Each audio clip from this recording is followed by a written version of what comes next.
Noong wala pa ang mga Kastila, walang probinsya ang nakapasakop sa koridor.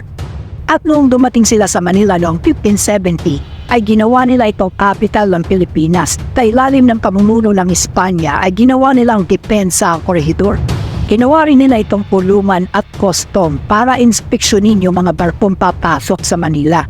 At ito ay nagsilbering outpost na nagbibigay signal o babala sa Manila kung sakaling merong mga barkong gustong manakop. In short, ang Manila ang namamahala dito noon. Ang panalang koridor ay nagmula sa salitang Espanyol na correger na ang ibig sabihin ay correct o lugar kung saan itinatama ang mga bagay. Dahil naging customs ito, itinatama dito o ina-inspeksyon ang mga barko may pinagbabawal na karga. Naging puluhan din ito kung saan tinatama ang mga taong nagkasala. Noong November 23, 1574, ang piratang si Limao kasama ng kanyang 65 na barko at 3,000 na tauhan ay umangkla sa koridor at sa Maribeles at sila ay sumalakay sa Manila upang sakupin ito. Matapos ang matinding bakbakan ay natalo at napalaya sila sa Manila ni Governor Juan de Salcedo.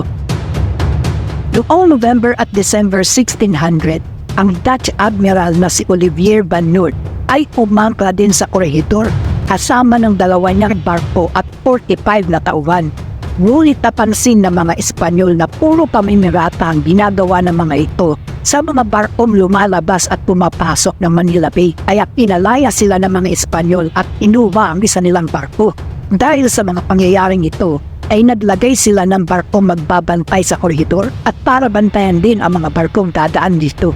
Ayon sa mga datos, ang barkong nilagay dito ay merong 20 na tauhan at pinapasahod ng 540 pesos per year. Bumesbak ang mga Dutch noong June 1647.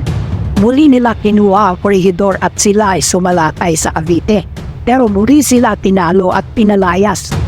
Tumambay muna ang mga Dutch sa koridor ng 7 buwan at umalis din. Noong nagyera ang Britanya at Espanya noong 1760s, ang Britanya ay nagpadala ng mga barkong pandikma at ito ay umangkla sa koridor at sila ay sumalakay sa Manila at Cavite. Dahil sa pangyayaring ito ay nagtayo na sila ng naval station sa Cavite. At ito na nga ang panahon kung saan ang Cavite na ang namamahala sa koridor para depensahan ang Pilipinas sa mga mananakop. Hanggang sa dumating na ang panahon na umalis na ang mga Espanyol at dumating na ang mga Ano, pati na rin ang mga Hapon. At ang koridor na nga ang naging lastag ng mga Kano at mga Pilipino noong bumagsak na ang Bataan sa kamay ng mga Hapon. Hanggang sa masukol sila ng mga Hapon sa koridor at sila ay pinalakad mula Maribeles hanggang San Fernando, Pampanga. At ito ang tinatawag nating Death March. Noong tayo ay makalaya na nga sa mga Kano, ay naiwan pa rin sa pamamahala ng Cavite ang koridor. So ayon sa ating kasaysayan, kahit malapit ang koridor sa Bataan, ay hindi ito napunta sa pamamahala ng Bataan.